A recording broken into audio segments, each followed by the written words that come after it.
Once, upon a midnight dreary, while I pondered weak and weary over many a quaint and curious volume of forgotten lore, while I nodded, nearly napping, suddenly there came a tapping, as of someone gently rapping at my chamber door. "'Tis some visitor," I muttered, tapping at my chamber door. Only this, and nothing more. Distinctly I remember it was in the bleak December, and each separate dying ember wrought its ghost upon the floor. Eagerly I wished the morrow. Vainly I had sought to borrow from my books surcease of sorrow, sorrow for the lost Lenore, for the rare and radiant maiden whom the angels name Lenore, nameless here, forevermore. And the silken, sad, uncertain rustling of each purple curtain thrilled me, filled me with fantastic terrors never felt before, so that now, to still the beating of my heart, I stood repeating, "'Tis some visitor entreating entrance at my chamber door, some late visitor entreating entrance at my chamber door. This it is, and nothing more." Presently, my soul grew stronger. Hesitating then no longer, "Sir," said I, "or madam, truly your forgiveness I implore, but the fact is I was napping. And so gently you came rapping, and so faintly you came tapping at my chamber door, that I scarce was sure I heard you. Here, I opened wide the door. Darkness there. Nothing more. Deep into that darkness peering. Long I stood there wondering, fearing, doubting, dreaming dreams no mortal ever dared to dream before, but the silence was unbroken. The stillness gave no token, and the only word there spoken was the whispered word, "Lenore."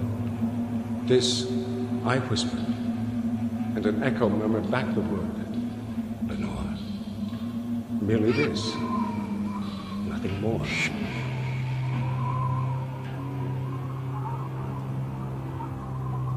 Back into the chamber turning, all my soul within me burning. Soon again I heard a tapping, somewhat louder than before. "Surely," said I, "surely that is something at my window lattice. Let me see then what thereat is, and this mystery explore. Let my heart be still a moment, and this mystery explore. 'Tis the wind, and nothing more." Open here I flung the shutter, when, with many a flirt and flutter, in there stepped a stately raven of the saintly days of yore.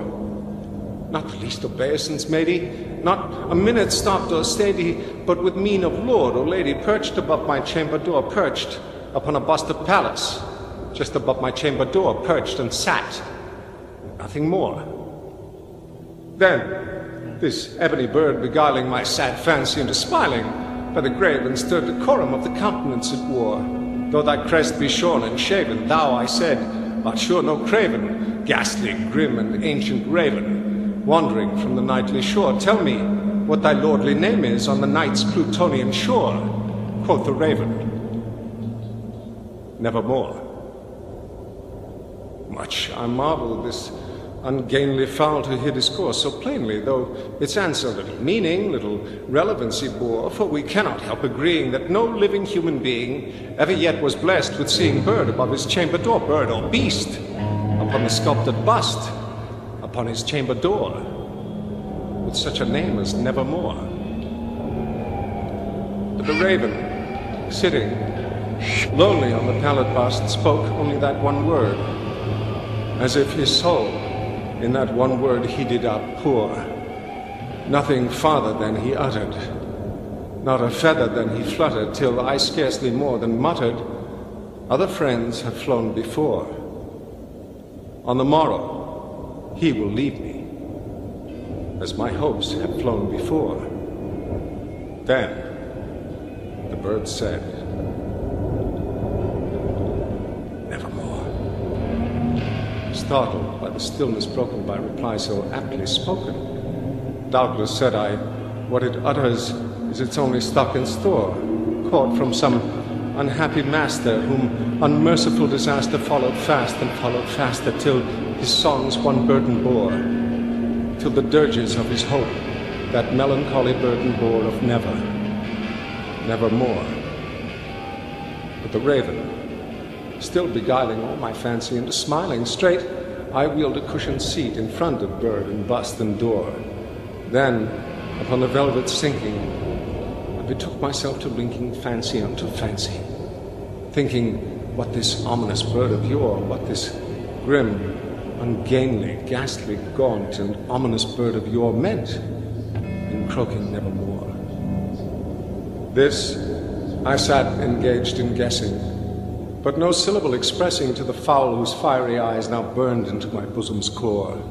This and more I sat divining, with my head at ease reclining on the cushion's velvet lining that the lamplight gloated o'er, but whose velvet violet lining with the lamplight gloating o'er she shall press on evermore. Then methought the air grew denser, perfumed from an unseen censer swung by seraphim whose footfalls tinkled on the tufted floor. Wretch, I cried, thy God hath lent thee, by these angels he hath sent thee respite, respite and nepenthe from the memories of Lenore. Quaff, O quaff this kind nepenthe, and forget this lost Lenore, quoth the raven, nevermore. Prophet, said I, thing of evil, prophet, still a bird or devil, whether tempter sent or whether tempest tossed thee here ashore, desolate, yet all undaunted, on this desert land enchanted, on this home by horror haunted. Tell me, truly I implore, is there balm in Gilead? Tell me, I implore, quoth the raven, nevermore. Prophet, said I, thing of evil, prophet, still a bird or devil, by that heaven that bends above us, by that God we both adore. Tell this soul with sorrow laden, if within the distant Aden it shall clasp a sainted maiden whom the angels name Lenore. Clasp a rare and radiant maiden whom the angels name Lenore, quoth the raven, nevermore. Be that word our sign of parting, bird or fiend, I shrieked, upstarting. Get thee back into the tempest and the night's Plutonian shore. Leave no black plume as a token of that lie thy soul hath spoken. Leave my loneliness unbroken, quit the bust above my door. Take thy beak from out my heart, and take thy form from off my door, quoth the raven, nevermore. And the raven, never flitting, still is sitting, on the pallid bust of palace just above my chamber door. And his eyes have all the seeming of a demon's that is dreaming, and the lamplight o'er him streaming throws his shadow on the floor, and my soul, from out that shadow that lies floating on the floor, shall be lifted